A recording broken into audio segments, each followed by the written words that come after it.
We've been dancing in the desert, and we invite you to join us. This is the Polymuse Podcast. I am Michael. Guys, what up? I'm the other cousin on the experience of the Polymuse. My name's Ben. How is it going? Welcome to a very special episode of Polymuse. Today, we are continuing to mesmerize, to hypnotize. Not yet. Mesmerize. They could have done, they're cool titles while we're on the topic. They are cool titles. They could have done any eyes. It could have been like theorize, philosophize. You know, it's not as clever as it seems at first glance, but it's cool. It is cool, but it's not perfect. Could be mesmer. I don't know. We'll think. The album art is very cool. I like the two. Explain them for us. Are they like deities? Are they like? So they were. Well, both covers were drawn by Darren's father, and it is the Hindu goddess Kali. She is the goddess of time, creation, destruction, and power, apparently. So it's kind of a reflection and distortion of time and creation. So kind of much like System of a Down is going to be talking about and discussing in this album and in albums past. Just a very distorted view of reality, something we're very familiar with, and we'll get the same in the Hypnotize cover that we'll hit on as well. But a black background with just a very monotone looking face, but with red eyes and the clock on top of the head and the, what are the bouncing balls called? Well, they both have like a coin going back and forth. The coin, yes. And they both have a face. They both have a clock. They do. They both have a coin. They both have System of a Down written in the same font. Mm-hmm. They're two different faces. One is a blue face, one's a red face. There is an image where it's the two faces smashed together and the two clocks smashed together and the two coins smashed together. Yeah, it just makes me think of the balls that bounce off each other. The follow the bouncing balls? Yeah, so that's the Mezmerize one specifically. With the reflections makes me think of that. And I guess the actual packaging like connected together in some way too, because they were like cardboard. We didn't actually own them, but I've always heard that if you bought the physical copies of these, that I guess the cardboard sleeves like fit into each other. There's like a flap. Yeah. I rented them from the library when they first came out. I do remember they had those soft sleeves so you didn't bust the damn case when you owned it. But I got them from the library when they first came out, so I didn't go and purchase the actual album. I do remember it was cool, and it was that the covers kind of popped out a little bit. So they're perforated. You could feel them popping out a little bit. It was a cool feature, and they did kind of flip open a little bit, much like Linkin Park's Reanimation case. Yeah. It's so when they really started cool. doing it not in the standard jewel case, where they would construct some kind of usually cardboard packaging where it opens up in some not unique way, but you know, it's a constructed package that's not just the hinged jewel case that opens and closes. Yeah, coming unhinged. But those ones you got from the library all had to be in those standard library cases, so they threw the jewel cases away anyway. They probably threw those cardboard cases away, and they probably scanned it, printed it, put it in the front of their fake jewel case, and threw the cardboard away. If I remember correctly, I think they kept the soft cases, or at least one in of there. these. Yeah, I maybe. think so. Maybe put the barcode on there. I just slap remember the a lot of barcode those on the back. coming in like the library approved jewel case, where they had like thrown away the other jewel case. I had an exceptional library experience. I'm pretty sure they were in the soft cases still. That's what I recall. Cool. Good. So you didn't get robbed. You just didn't connect them together. You just didn't rent them at the same time. And exactly. Unite the hypnosis and the mesmerosis. I was so mesmerized, hypnotized. I don't. Maybe my experience is a little blurry. The scoliosis. The rhombosis. So it's ferocious. But what do we think about the...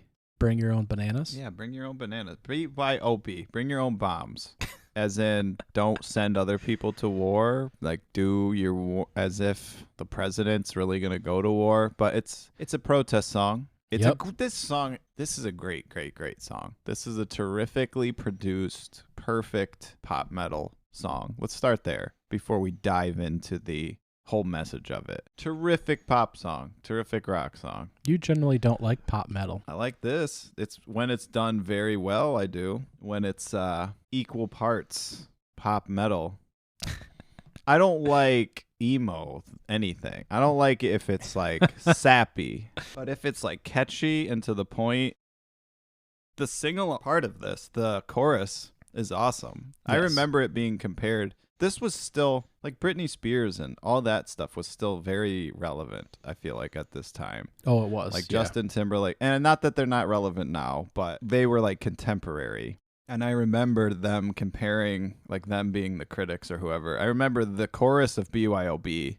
being compared to, like, a Justin Timberlake song or something. And I Yeah. never really noticed it at the time, but the everybody's going to the party. Like, it could be.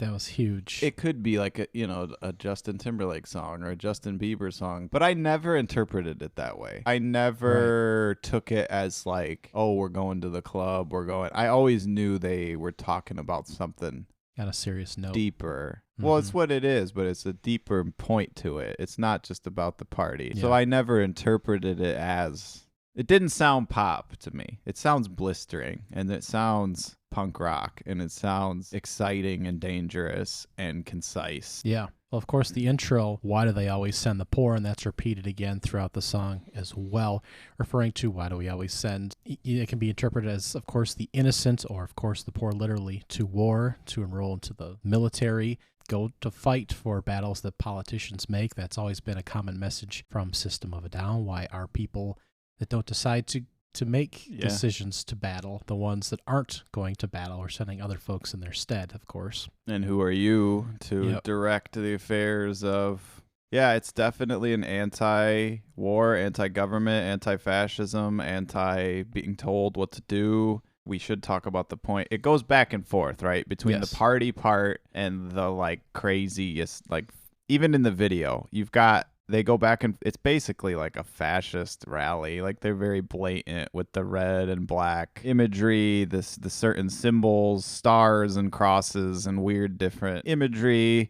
They go back and forth between that and just a party, kind of like a normal looking rave. Ignorant to what's going on in the militant side of things. To the point of it, yes, people, they hate war if you ask them. And the people that are in the war hate war the whole time. But, to the common person who might, may be able to change something, maybe not. But, we're just, even the people who make war and the people who are uninvolved are just partying while meanwhile this other stuff's going on. It's just back and forth of the highs and extremes of obey of fascism, and then the freedom of partying where you can do whatever you want. I mean, they're showing how you're on the hook, basically. It's that cycle of you think you're free, you think you're partying, but it goes back and forth and round, and you think there's order, you think that there's protection, but then that becomes fascism, and then you think there's whatever, and it's a cycle. It's all a cycle. And the double meaning to everybody's going to the party, have a real good time, dancing in the desert, blowing up the sunshine. See, there you go. And it's people bombing the Middle East or bombing wherever. Yep. Different,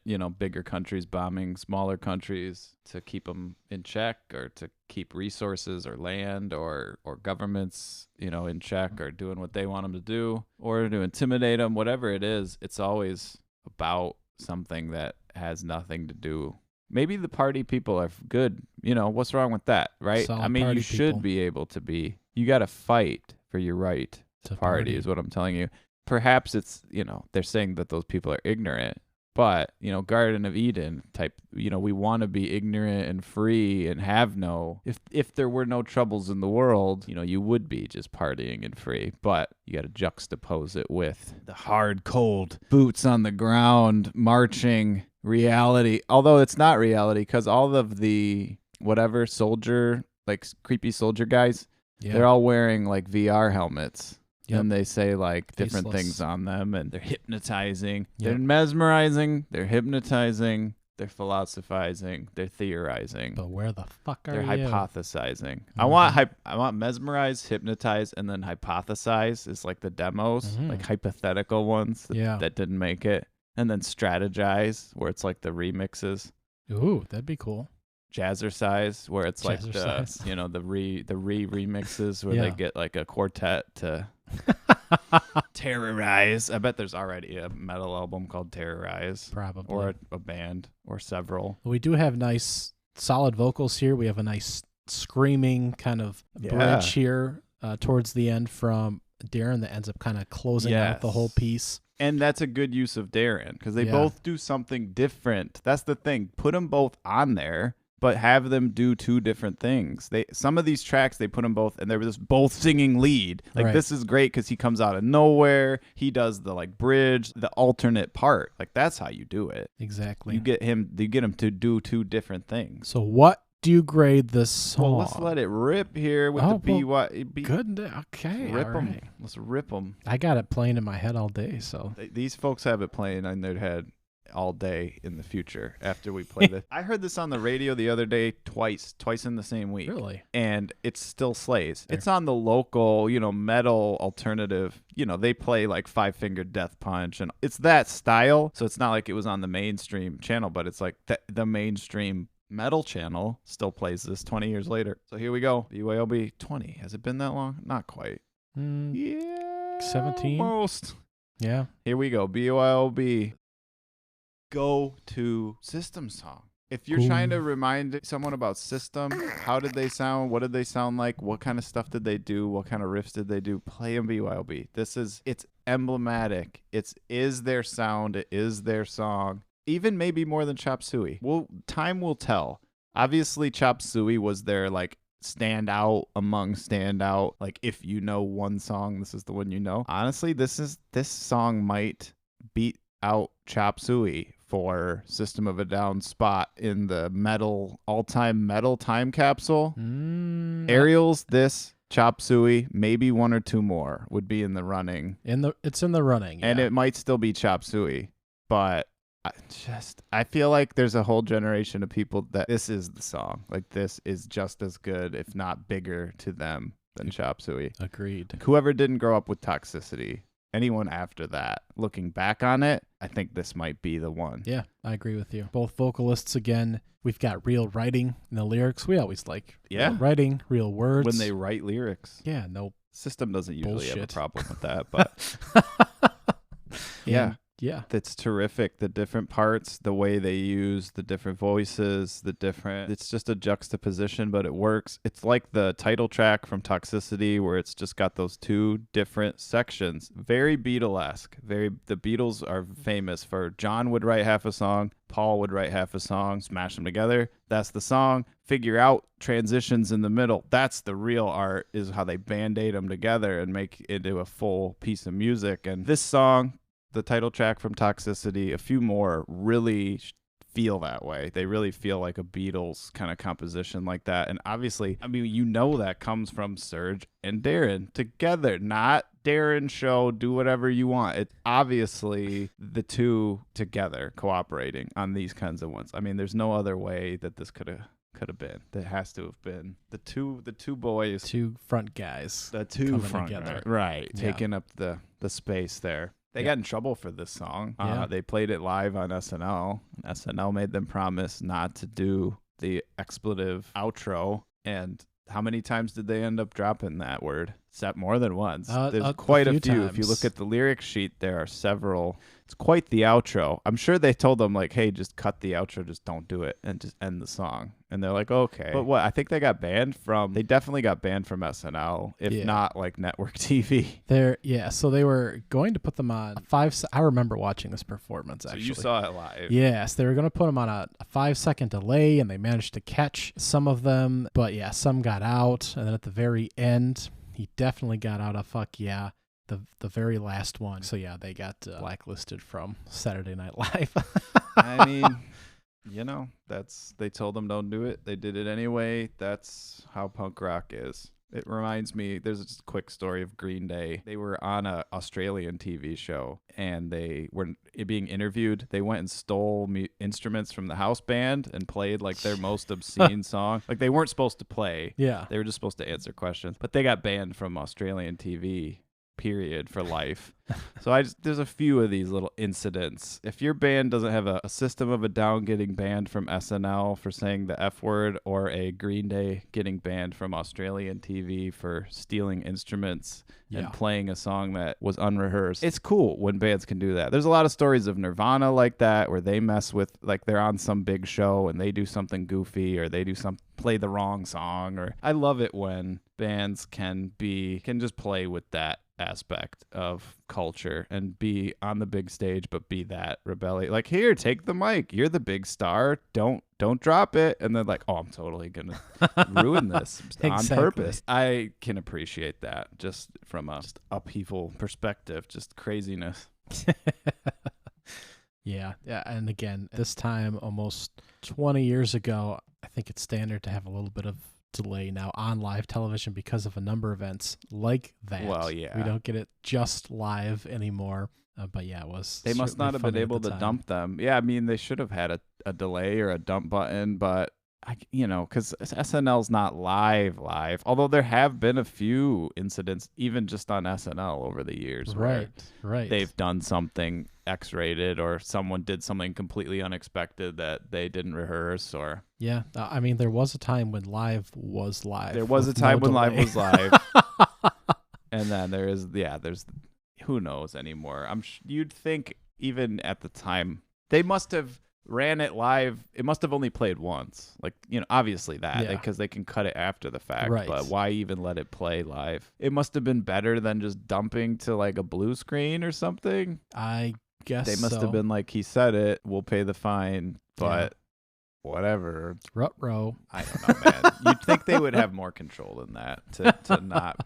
Well, they've got precautions in place now. You will not catch a F-bomb or anything like that, or a Janet Jackson or anything like that. But that's the anymore. thing, and we'll talk about this more on the obscenely titled track coming up later, but you can dial anything up at any time. There's things that are hidden, and there's things that are... It's just so crazy what our culture decides is obscene, because anything can be seen at any time, and it's like, it's context. It's all context. It's obscene when it's convenient for it to be obscene, and it's entertainment when it's convenient for them to say that it's entertainment. Well, it's at the exact time we decided things can't be live anymore. Is at the same time everything else you had the accessibility to now look anything up. It happened like at the same time. Yeah, right, exactly. So well, now it's all recorded. Yeah, so it kind of took that aspect out of it. So that's kind of where we're at now. But yeah, the song was highly successful, obviously. A great single release for this. Obviously, the music video came out as well.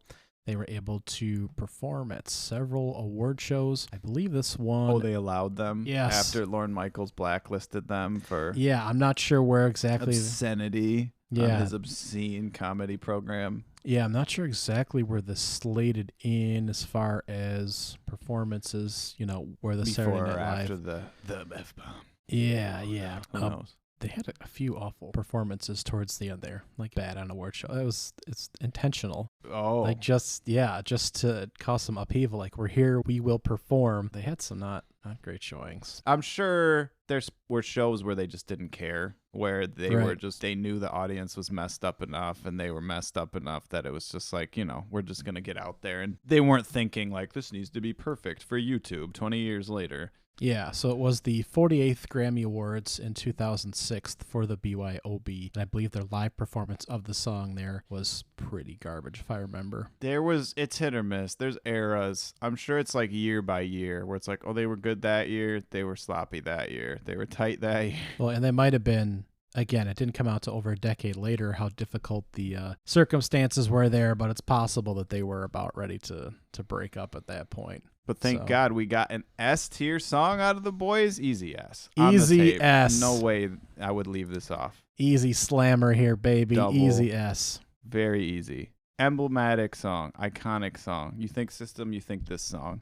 Yes. So you now have Sugar, Suggestions, War, Snowblind, Shame, The Metro, Prison Song, Chop Suey, Bounce, Forest, Toxicity, and this track here, B.Y.O. Baloney. So do I only have one left or two left? Well, let me do a quick count. Can he count to 12, ladies? 12, yeah. Gentlemen. And my list currently stands at Sweet Pea Sugar, Prison Song, Chop Suey, Deer Dance, Toxicity, I forget Science, about Deer Dance. Mr. Jack, and B.Y.O.B. So 9. So Michael's got a few left in the chamber, folks. I'm excited. Mesmerize is awesome. I love reliving this era. It's cool how different, even these 5 albums, how much culture changed, how much technology, even getting music and how we consumed like the music itself. Yeah. It's crazy how even these 5 little time periods of System of a Down, it changed so much. It's like a time capsule, but even in and of itself, it's like a full arc of how we grew up, but how the culture really changed too. Yeah, certainly a place in time for us. Great looking back on these 2 discs and where they stood as we started to transition to more streaming and stuff, and just where they were at this point in time in the mid-2000s here. The changing of music and how we acquired and viewed these kind of things. We'll talk to you soon, guys. We love you. Goodbye.